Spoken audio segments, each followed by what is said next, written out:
10 days after John Paul's funeral, Cardinal Villot assembled the conclave to elect a successor. The official electing body includes 111 cardinals. Once sequestered in the Sistine Chapel, the cardinals must invoke the power of the Holy Ghost to guide them to their decision. But in truth, the principal candidates for Pope are not determined behind the closed doors of the conclave. These decisions are made in the elegant restaurants of Rome, where the most powerful cardinals meet for their dinners and lunches. When the cardinals finally entered the Sistine Chapel for the closed-door session Sunday morning, October the 15th, 1978, it became the scene of a theatre of political manipulation on all levels. From promises whispered between cardinals to heated debates, with each ballot tensions elevated. After the 8th ballot, white smoke billowed up from the Vatican, signaling that a new pope had been elected. It also signaled a staggering defeat for the KGB and the Illuminati. The new pontiff was a staunchly anti-communist Pole, John Paul II. But the Illuminati does not accept defeat easily. On May the 13th, 1981, Mehmet Ali Agca, a man wanted in Turkey for murder, stood outside the Vatican Basilica in the crowd waiting for the Pope to ride through. According to Ali Agca's own account, John Paul came out of the Vatican about 5 p.m. in a white Jeep. As the Pope came by, Ali Agca pulled a pistol up and fired 3 times before being wrestled to the ground by the crowd. The pontiff was seriously wounded, but he would recover to continue his papacy. At first, Ali Agca asserted that he had acted on his own, but investigators became convinced that a much larger conspiracy had used the obviously unstable and dangerous man as a tool for assassination. Soon, Ali Agca admitted that the shooting was part of a Bulgarian conspiracy masterminded by the KGB. But of course, both Bulgaria and the Soviet Union denied any involvement. When the jury announced Ali Agca's conviction and life sentence, he seemed shocked that he'd been left to bear the responsibility for the crime alone. Then he began laying out the precise details of the conspiracy to Italian investigators, naming all those involved. On November the 25th, 1982, Serge Ivanov Antonov, an employee of the Bulgarian National Airline, was arrested in Rome and charged with involvement in the assassination attempt. Soon, the list widened to include 3 other Bulgarians and 4 Turks. In July 1983, as Agca was being transported to another facility, the world saw him publicly admit the KGB connection, as he shouted to reporters that the KGB and Bulgarian intelligence services were involved. Later, he explained that he had been trained in Bulgaria and Syria by KGB experts in international terrorism. He also admitted that Antonov was an accomplice along with 2 Bulgarian embassy employees. In 1984, Italian judge Lario Martella was convinced that the KGB and the Bulgarian Secret Service were involved in the assassination attempt on Pope John Paul II.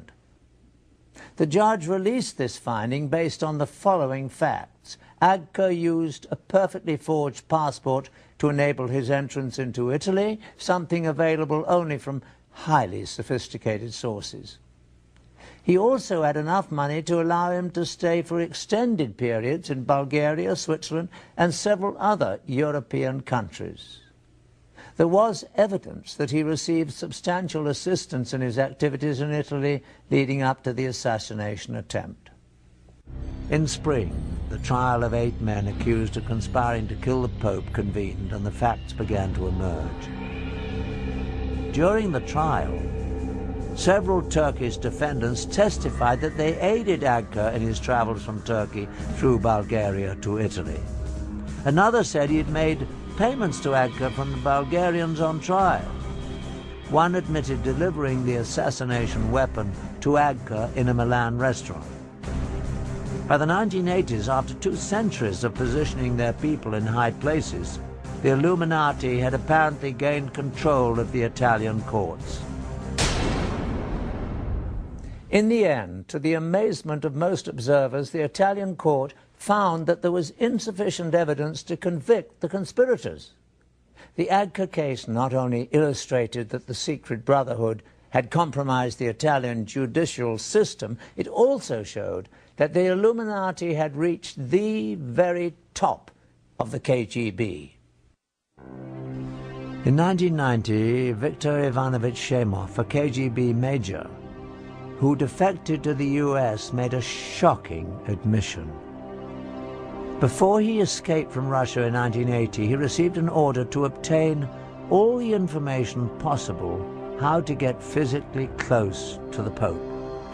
The order was signed by Yuri Andropov himself, at the time the head of the KGB, the same Yuri Andropov who would only a few years later become the head of the Soviet Union. The Illuminati's final step to domination called for military coups around the world to seize power in order to create one global government controlled by them. To accomplish this, they would use the huge surplus of catastrophic weapons stockpiled in the USSR to threaten the entire world. Although the KGB was the most well-known, it was not the only espionage entity run by the former USSR.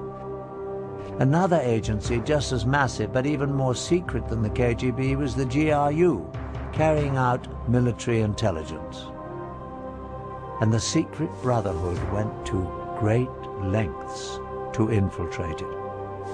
The proof that they were successful is revealed in these highly classified GRU agency documents that we purchased from a black market document dealer in Russia.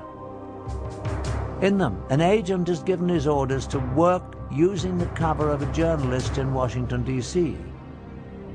Once again, the Illuminati has left their telltale sign. The period under high magnification is the pyramid and all-seeing eye. While the KGB collected information on political figures and influenced politics around the globe, the GRU gathered intelligence essential for achieving military objectives.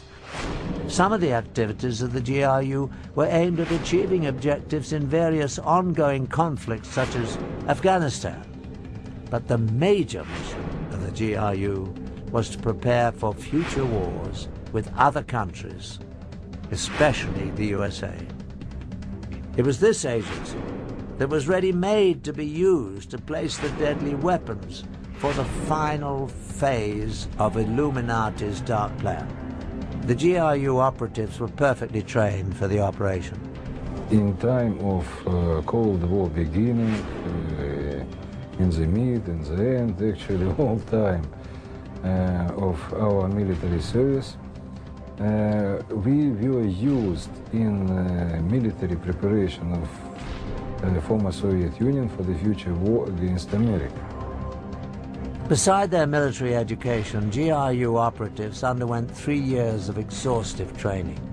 They learned to use all the tools and techniques of the spy, and they became experts in explosives. Once fully trained, the GRU agents were moved to assignments in foreign countries. Some were given diplomatic covers and went to work in embassies. Others assumed positions as journalists, as is the case in the secret documents we obtained with the insignia of the Illuminati. One was Stanislav Lunev, a former GRU colonel, who in 1992, after 20 years with the agency, would become Russia's highest-ranking military officer to defect. In his book and in an exclusive interview with us, Lunev gives a first-hand look into the GRU. Although his face was never shown, he would not even mention the Illuminati, although he never denied their existence or involvement in the GRU. He does, however, reveal some shocking facts.